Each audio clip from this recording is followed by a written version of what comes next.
My friends, let us come together for a few quiet moments and rest, not in words, not in thought, but in an inner atmosphere of stillness. For unless we enter this silence, everything we say about spirit remains only theory. We are not here to gather spiritual statements, nor to add new beliefs to an already burdened mind. We are here for one purpose alone: to awaken to the presence that is already closer than breathing, nearer than hands and feet. Today we begin a 30-day period of living consciously in the awareness of I am. But before we speak of days or practices or even spiritual intention, we must understand that this journey is not a method for self-improvement. It is not a project we undertake in order to change our human experience or to attract better conditions. In truth, the eye of God does not concern itself with conditions, for it is the substance, the life, and the law of all true harmony. Let us, then, lay down any thought of achieving something. Let us release the subtle desire to become more spiritual, more enlightened, or more capable. For none of these things have anything to do with the infinite way. The I that we seek is not the human ego trying to add divine qualities to itself. The I that we contemplate is the very presence of God expressing as individual being. As we enter this first moment of our 30 days together, let us realize that nothing needs to be added to our life. The fullness of God is already established within us. Our task is not to get God to come where we are, but to awaken to the truth that God has never been absent. You may notice that the mind wishes to prepare itself, to focus, to gather strength for this journey. But the spiritual life does not begin with human effort. It begins with surrender, quiet recognition that the only I present in this room, the only I present in your heart, the only I present in your consciousness, is the I that declared, before Abraham was, I am. Not was, not will be, but I am. This I is the focal point of our month of practice. It is not an affirmation to be repeated. It is a presence to be realized. When Jesus used that sacred phrase, he was not speaking of a man. He was revealing the divine identity that functions through all true spiritual activity. And so when we speak of 30 days of living from the I am, we are not giving the human mind something to claim. We are simply opening ourselves to the awareness of what has eternally been true. In these moments of stillness, let us acknowledge quietly, there is but one I, there is but one life. There is but one being appearing as many forms, and the life that beats your heart, that breathes your breath, that animates your consciousness, is that same infinite I expressing itself. As we begin this exploration, we do so without pushing thought, without directing mind, without attempting to manufacture a spiritual experience. Spiritual realization is never created, it is revealed. It appears when the personal sense of self grows silent enough for the deeper presence to make itself known. So, for this introduction, let us gently relax into the awareness that the I, with which we begin these 30 days, is not something we will try to understand. It is something we will witness.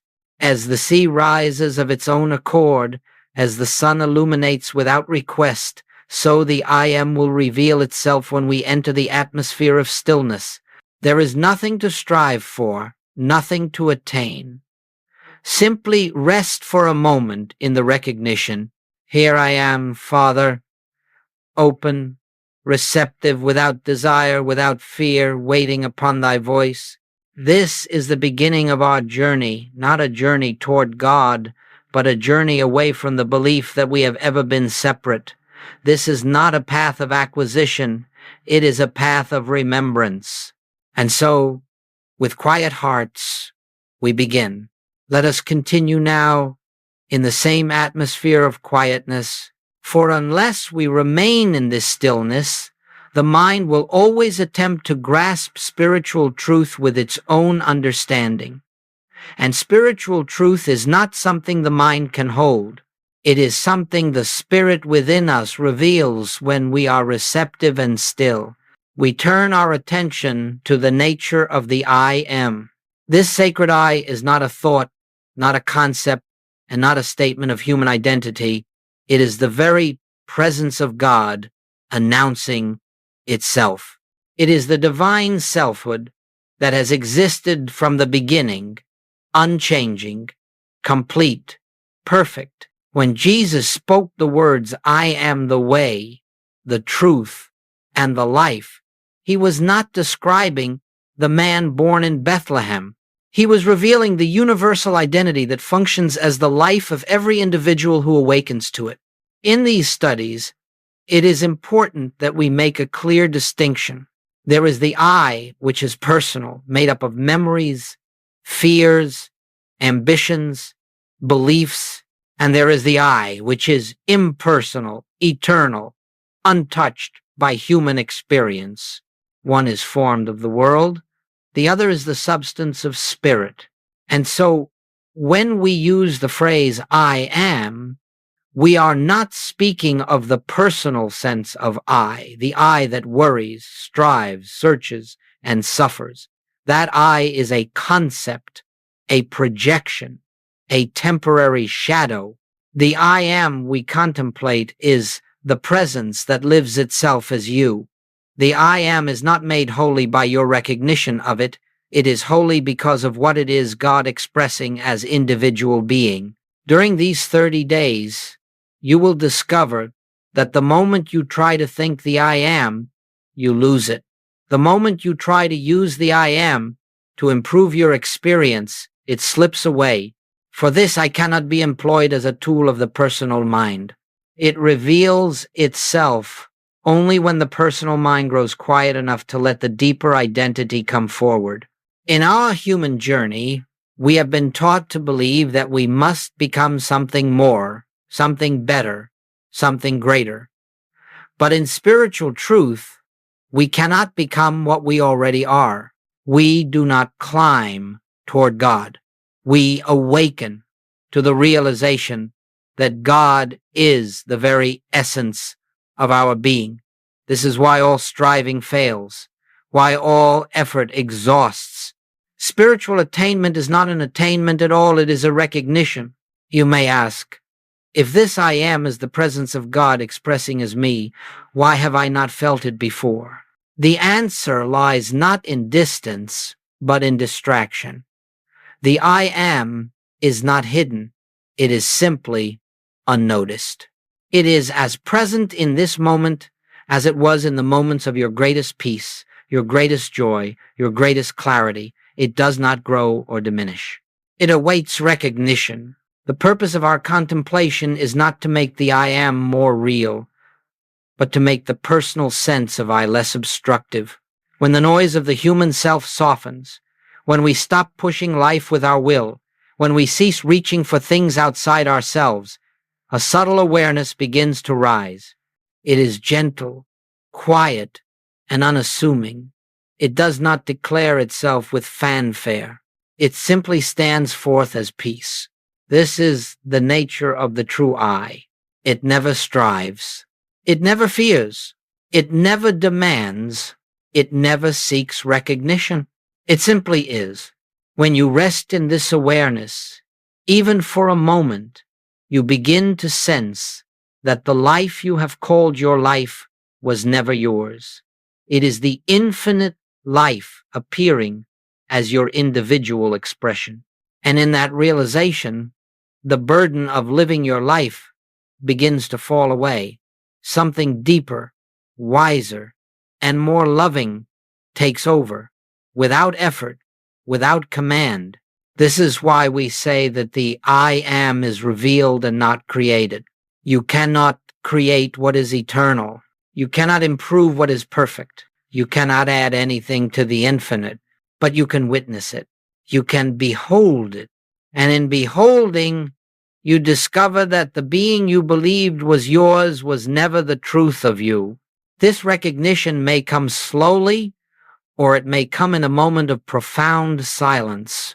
But it comes only when the personal self yields, when we stop trying to become spiritual and allow the spirit to be what it already is within us. As we proceed through these 30 days, let this be the foundation. The I you are seeking is already present. The I that lives you is the I you will discover. The I that you will come to know is the I that has never left you, not for a moment. Rest in that quietly and let the realization unfold. As we enter this first stretch of the 30 days, let us remember that we are not beginning a discipline, nor are we undertaking a task. We are not attempting to reform the human mind or shape our experience through will. What we begin now is a gentle turning, a turning away from the belief that our life is lived externally, and a turning toward the truth that life itself is within us, functioning as our being.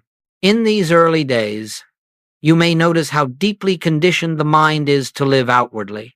It seeks security in things, in people, in events. It looks to the world for validation, for provision, for safety. It tries to manage the future and reinterpret the past. All this activity is born of the belief that life is something separate from us, something we must pursue or maintain. But in spiritual truth, life is not lived outside your being. Life unfolds from within. Life flows as consciousness, not as circumstance. And so, the first days of this month ask only one thing of us: awareness. Simply observe how often the mind rushes into the world for answers. Notice how quickly it reacts to appearances, how it judges, fears, anticipates, and resists. Do not try to stop these movements. Do not wrestle with the mind. That attempt itself is still the personal sense of I, the false self, trying to correct itself. Instead, each time you observe the mind moving outward, gently return to the inner center, not by effort, but by recognition. Let the inward turning be soft, like resting your head upon a pillow. Let it be as natural as closing your eyes after a long day. And as you turn within, you need not think, nor affirm, nor search. Just behold, here I am.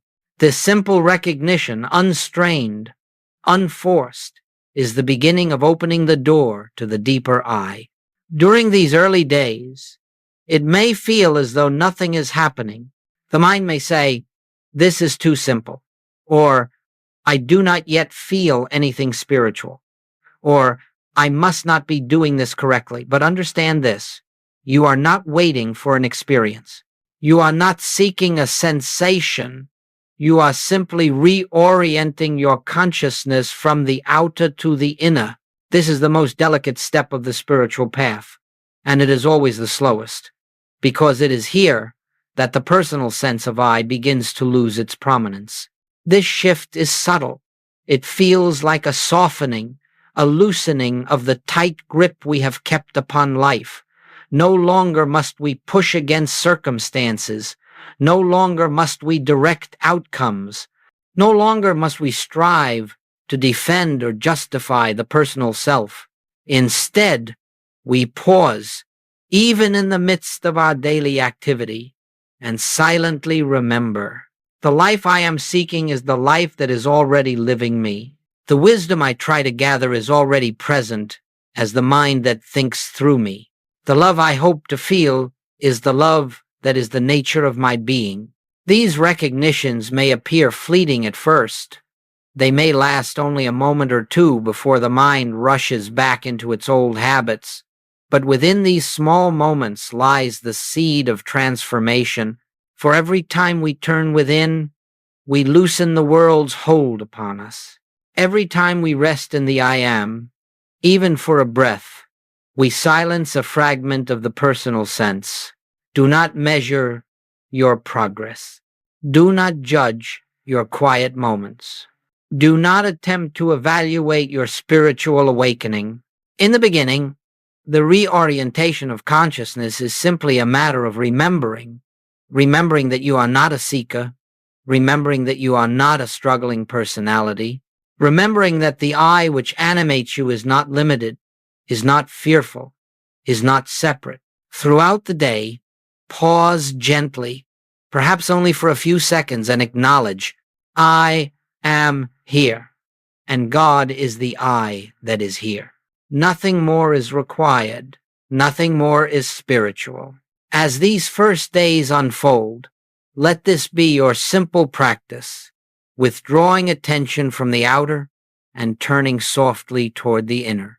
Not in order to produce anything, but in order to behold what has always been present, the living Christ, the divine I am, shining silently at the center of your being. We begin here, not with effort, but with release. As we move deeper into these 30 days, something subtle begins to occur within our consciousness. The outer turning that occupied the early days gives way to a quieter, more intimate awareness. And with that awareness comes a silence that may at first feel unfamiliar, even unsettling. It is not the silence of emptiness, it is the silence of presence. It is the silence that remains when the personal sense of I begins to loosen its grip. For many, this stage feels like standing at the edge of a great stillness, unsure of whether to step into it. The mind, long accustomed to noise and movement, does not readily trust quiet. It wonders, is this enough? Should I not be doing more? Should I not be praying more, thinking more, understanding more? But the spiritual life does not grow through more. It grows through less effort, less interference, less reliance on the personal mind. During these middle days, you may sense a kind of emptiness within, not because something real has been taken from you, but because something unreal is beginning to dissolve. The personal self, the self that has struggled, feared, defended, and sought, begins to lose its authority. Its voice grows softer, its impulses lose strength, and in that quieting, a deeper awareness begins to emerge. This can feel strange because we have lived so long believing that this personal self was our identity. We believed its fears were our fears, its desires were our desires, its struggles were our struggles. But as we rest more frequently in the I am, the unreality of that self becomes more apparent. It begins to fade like a shadow in morning light. Its opinions, once so loud, now seem shallow. Its urgencies no longer command the same obedience. Do not be alarmed by this. Do not be disturbed if you feel as though something is slipping away. Nothing real can be lost. Only the false self, the self made of memory, habit, and conditioning, begins to dissolve. And as it dissolves, there is a sense of being unanchored, as though the ground beneath you has shifted. Yet what is actually occurring is not a falling away, but a rising into truth. At this stage, the silence takes on a new character. It is no longer the silence of effort, of trying to be still. It is the silence that arises naturally when the inner burdens begin to fall away. It is a silence that is not empty but full of presence, full of peace, full of a quiet assurance that does not depend on human logic. This is the silence that Goldsmith described when he said that spiritual truth is heard not in the mind, but in the soul. You may also notice that the world seems somehow less solid. The criticisms of others carry less weight. The conditions around you feel less threatening. Even your own thoughts lose their urgency. This is not indifference. It is freedom. It is the dawning realization that appearances do not define reality. The I am that you are beginning to sense is untouched by conditions. And as your awareness shifts toward that I, your relationship with the world changes. You might find that this inner quiet brings with it moments of discomfort. The mind may resist the loss of control. It may try to reassert itself, insisting that something is wrong or missing. But understand this: the discomfort is not the presence withdrawing, it is the ego losing its dominance. It is the old identity struggling to maintain its illusion of power. The silence that frightens the ego is the very atmosphere in which the true self reveals itself. Do not fight the discomfort. Do not attempt to push it away or interpret it.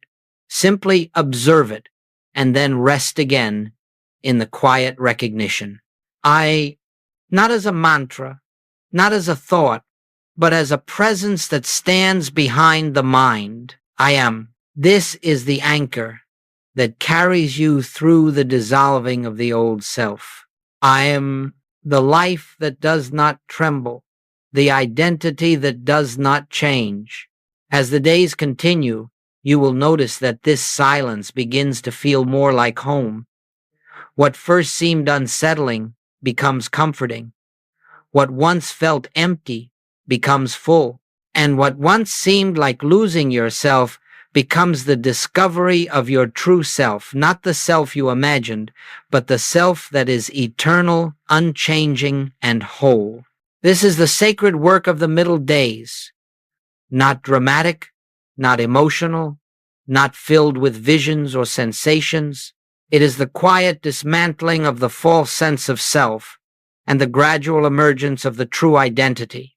This work cannot be hurried. It unfolds in its own rhythm, according to the receptivity of the soul. But every moment you spend dwelling in the I am, even if briefly, nourishes this unfolding. Be patient with yourself. Be gentle with the process. And remember that the silence you meet is not a void. It is the presence of God revealing itself as your very being.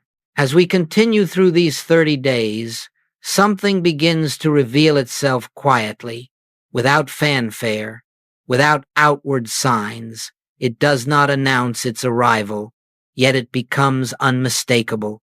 After the dissolving of the old self begins, there comes a gentle shift, a shift not brought about by effort, but by the simple grace of resting in the I am. This shift is not dramatic. It is not a sudden burst of spiritual revelation. It comes in small moments, like soft waves touching the shore. You may begin to notice that circumstances which once troubled you no longer have the same hold. The opinions of others, which once seemed so important, now pass through your awareness with less resistance. Decisions that once required great deliberation now arise with a quiet clarity. There is a sense of being moved rather than pushing life forward. This is the natural effect of living without effort. It is the fruit of allowing the personal sense of I to step aside.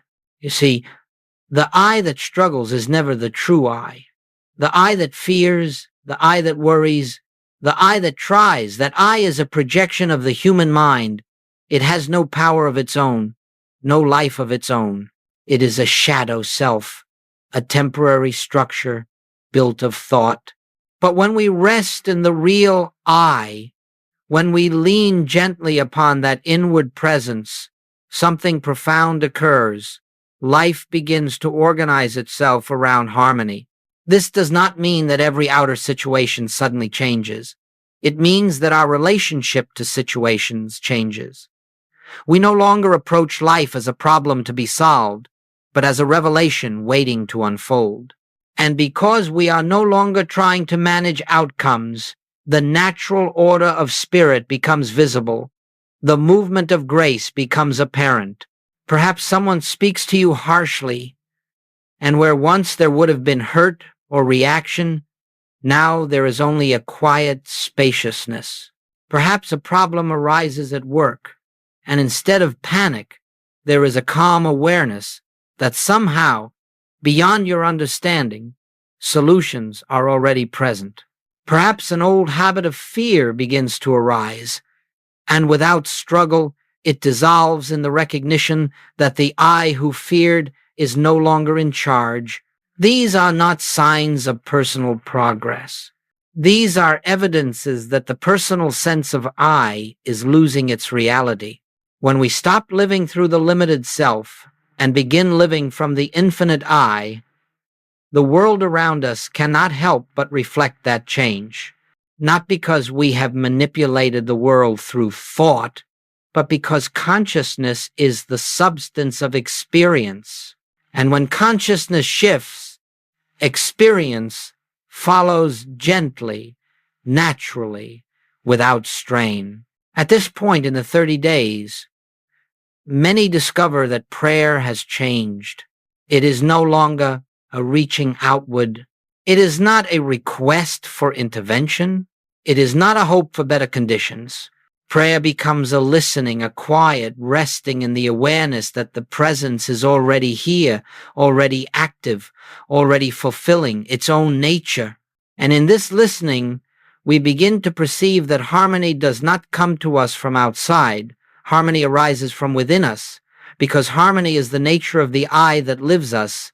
Healing begins to occur, not because we seek healing, but because the false sense of separation, which is the root of all discord, is dissolving. You may find that small blessings appear unexpectedly, not because you prayed for them, but because you are no longer obstructing the flow of grace. A long-standing tension may ease. A relationship may soften.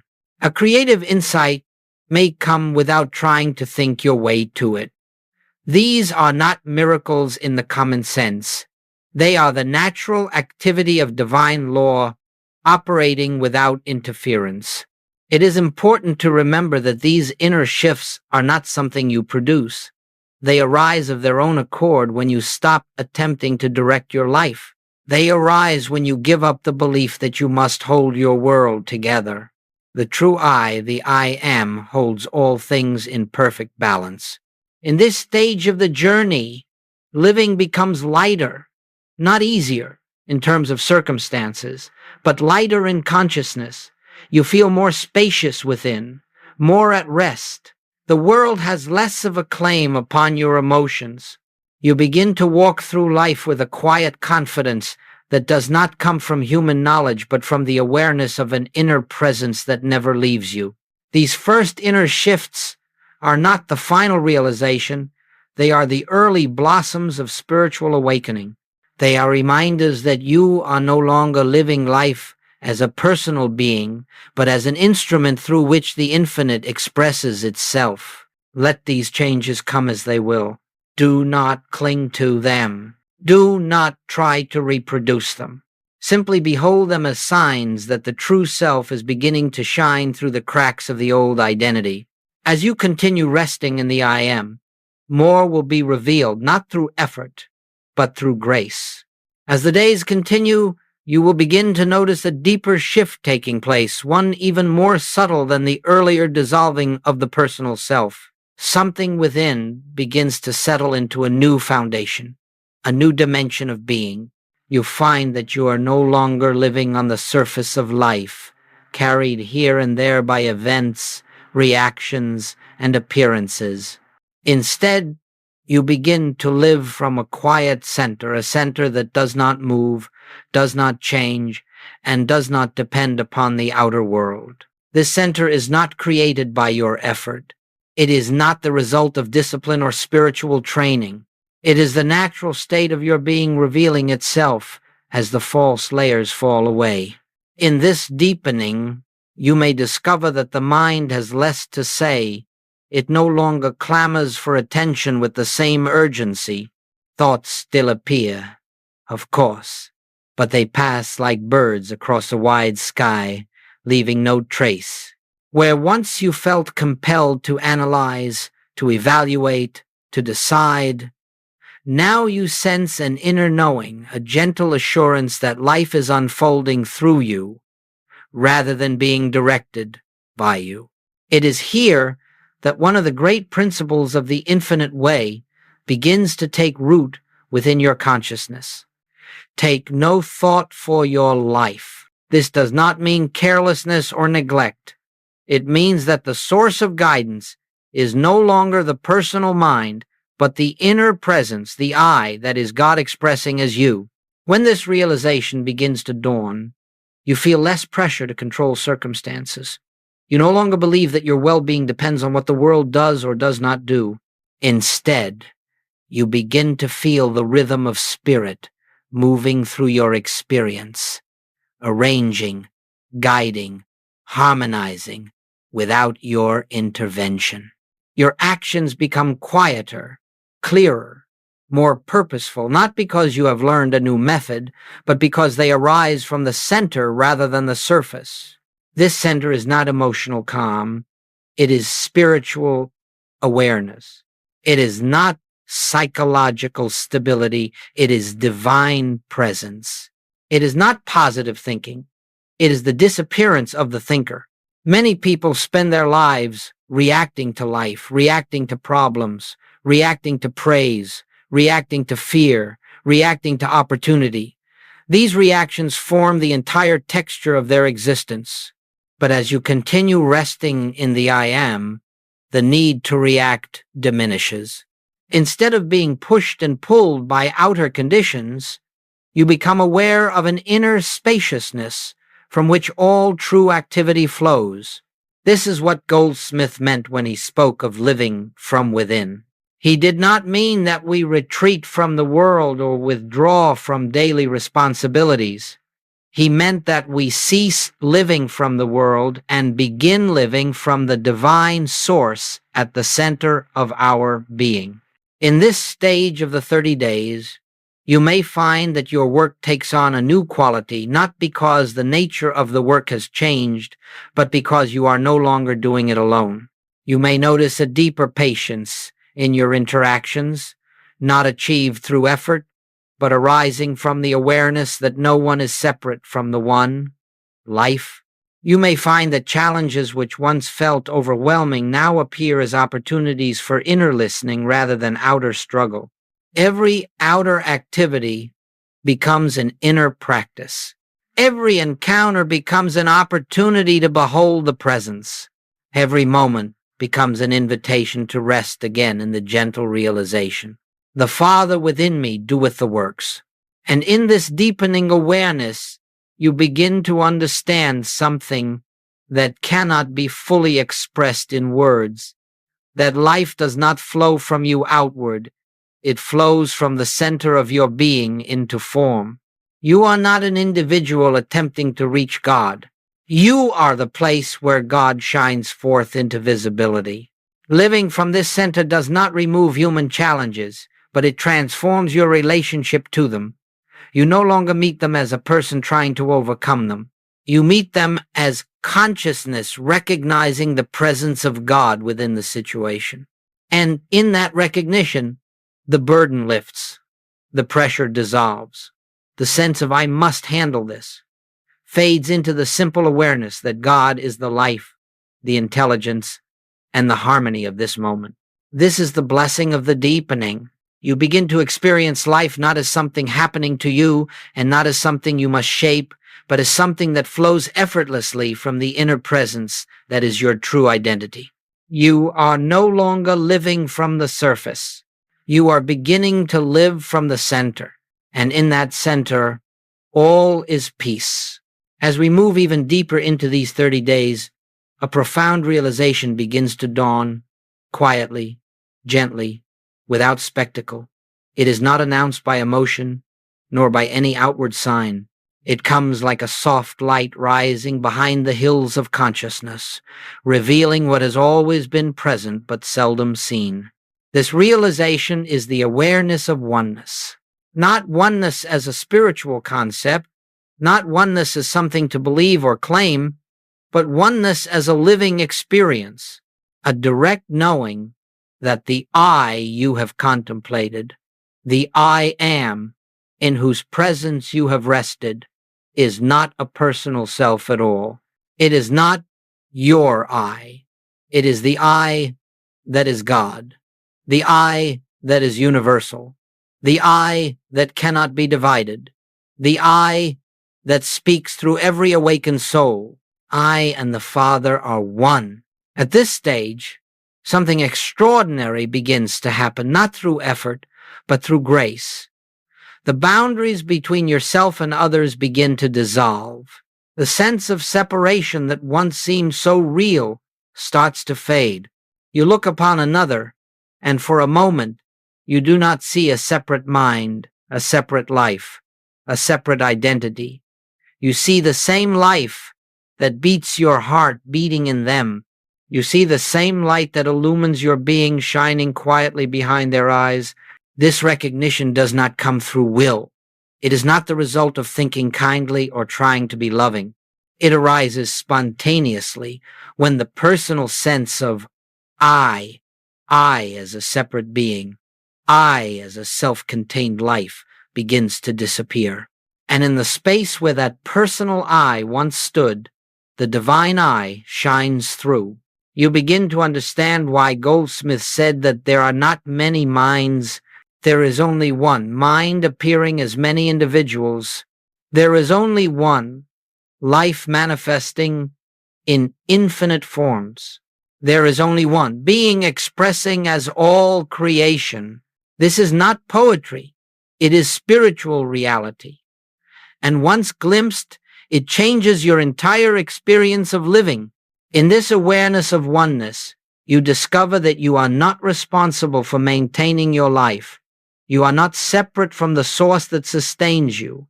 You are not cut off from the wisdom that guides the universe. The very intelligence that directs the stars directs your steps.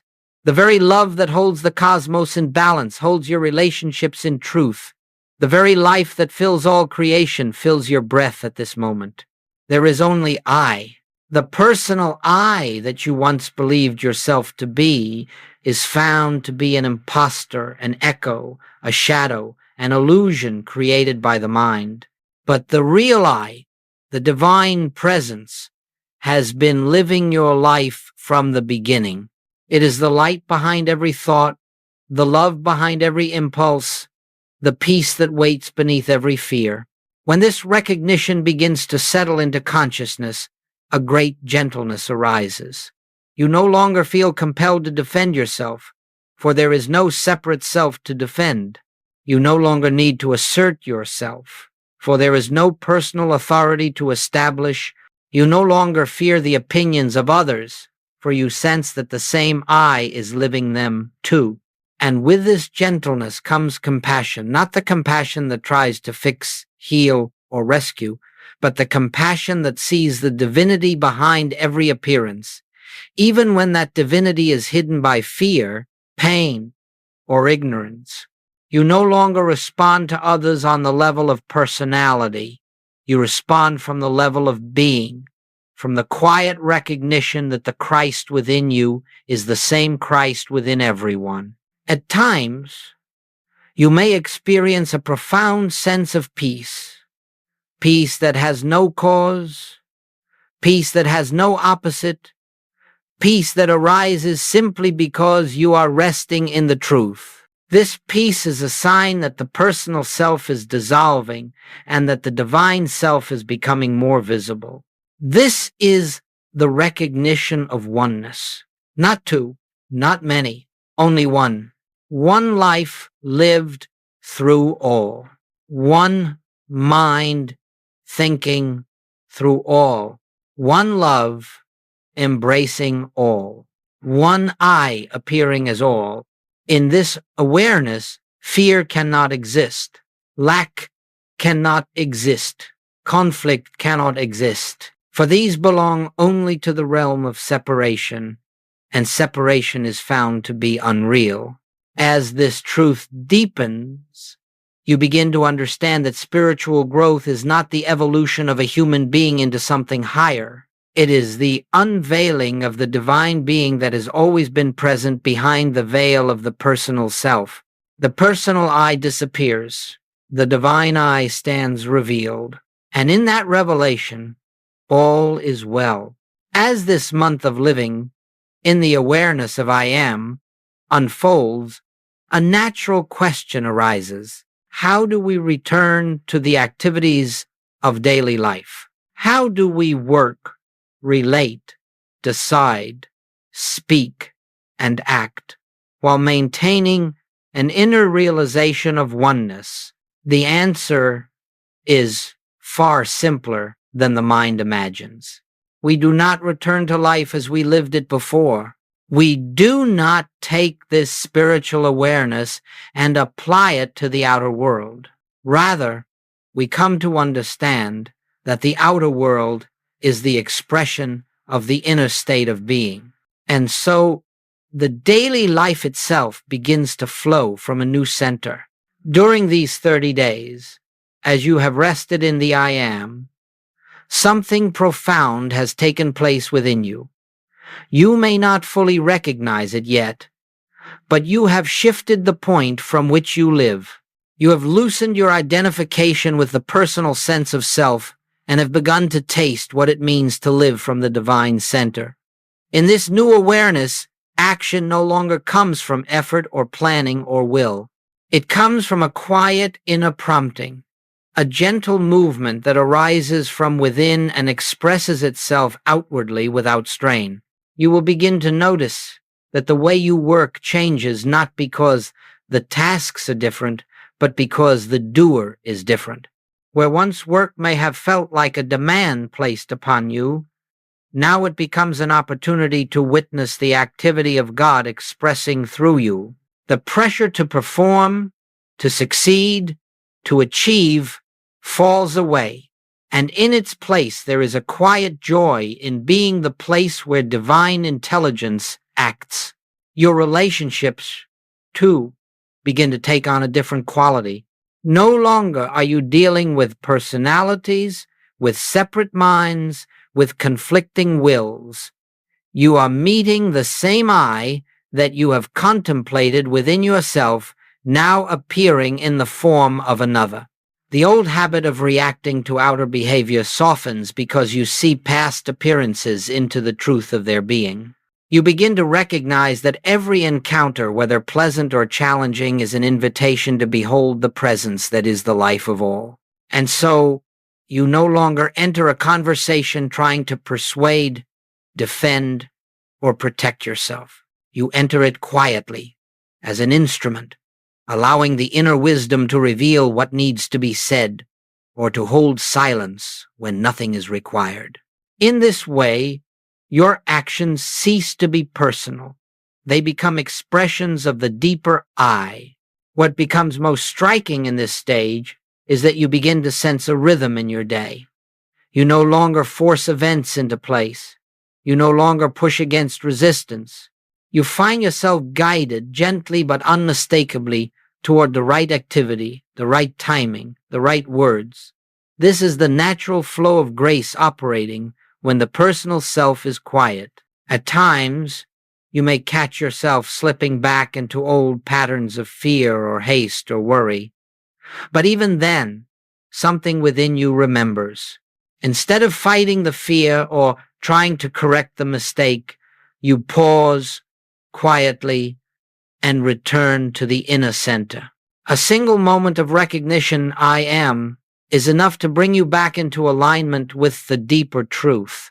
The return to everyday life is not a return to struggle. It is the beginning of living from a new place. The world may look the same, but you are not the same. You are not living life as a separate self, making decisions, solving problems, and carrying burdens. You are living as an expression of the infinite, letting the inner presence shape the outer experience. In this way, responsibility loses its heaviness. There is a sense that everything necessary for each moment is already present in consciousness. You are no longer the source of anything, you are the outlet through which the source flows. And when you recognize this, the strain of living evaporates. You do not have to know what tomorrow brings. You do not have to prepare for every possibility.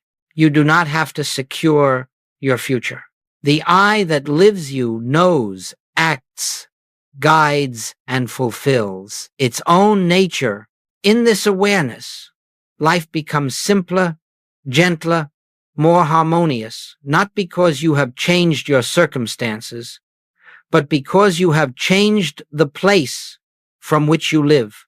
You have moved from the surface, where life appears chaotic and uncertain, to the center, where life is revealed as the activity of God. This is what it means to return to everyday life while living in the I am. You no longer live from effort. You live from expression. You no longer act from fear. You act from presence. You no longer strive to make life work. You witness how life works when the personal sense of I is silent. This is the beginning of true freedom. Not freedom from responsibility, but freedom from false identity. Not freedom from activity, but freedom from the belief that activity originates in you. Allow this awareness to deepen. Allow it to guide you quietly. Allow the inner I to express itself through everything you do. And you will discover that the spiritual life is not separate from daily life. It is the life that lies beneath every moment, waiting to be recognized. And now, my friends, we come to the close of these 30 days, not as an ending, not as the completion of a journey, but as the quiet recognition that the journey itself has never been measured in days. The spiritual life does not unfold according to time. Grace does not follow a calendar. The revelation of the I am does not arise because 30 mornings and evenings have passed. It arises because something within you has grown still enough, receptive enough, open enough for truth to reveal itself. And so, this closing moment is not a conclusion. It is a continuation of the infinite way, which has neither beginning nor end. Throughout these past weeks, you have touched a deeper dimension of being. You have experienced glimpses, perhaps fleeting, perhaps profound, of a presence that lives you, sustains you, breathes you. You have felt the dissolving of the personal sense of self, the quiet arising of the divine nature, and the recognition of oneness that lifts you above the belief in separation. And although these glimpses may seem small, they are the seeds of eternal truth planted in consciousness. Once planted, they cannot be uprooted. You may not always feel the presence. You may not always rest in the I am. There will be moments where the old fears or habits arise again, but something has changed. Something within you knows the truth, and that knowing, however faint, becomes the guiding light of your path. In the infinite way, we do not strive for unbroken spiritual awareness. We do not condemn ourselves when we forget. We simply return again and again to the quiet recognition that the I which lives us is ever present, ever complete, ever whole. If in the days ahead you find yourself slipping back into the old sense of self, do not struggle to recapture spiritual awareness. Do not attempt to force silence or to recreate any experience you have had during this month. Simply pause for a moment, breathe softly, and acknowledge. This gentle turning is enough. A single moment of recognition reopens the channel through which grace flows. In time, you will discover that this spiritual awareness becomes the background of your entire life. You will act, speak, and live from a deeper center without consciously trying to do so. Your outer experiences will begin to reflect the inner shift. More harmony, more clarity, more peace. Not because you have mastered spiritual techniques, but because you are no longer living as a separate self. Living from the I am is not a practice. It is not a discipline. It is the natural state of your being revealed. And so, as we close this sacred period together, let us do so with gratitude, not gratitude for teachings or insights, but gratitude for the one who reveals them. Gratitude for the presence that has been the true teacher throughout every moment of these 30 days. Let your spiritual journey continue not by intention, but by unfolding. Let truth reveal itself. Let grace guide you. Let the I am live your life. The infinite way is not a path you walk. It is the life that walks as you. And so we rest now, not in ideas, not in effort, but in the quiet assurance that the one who began this work will complete it. Not through your labor, but through its own nature, its own light, its own infinite love. Let the presence go before you. Let the presence remain with you. Let the presence be the eye of your being. And in this awareness, all is well. All is complete. All is God appearing as your life.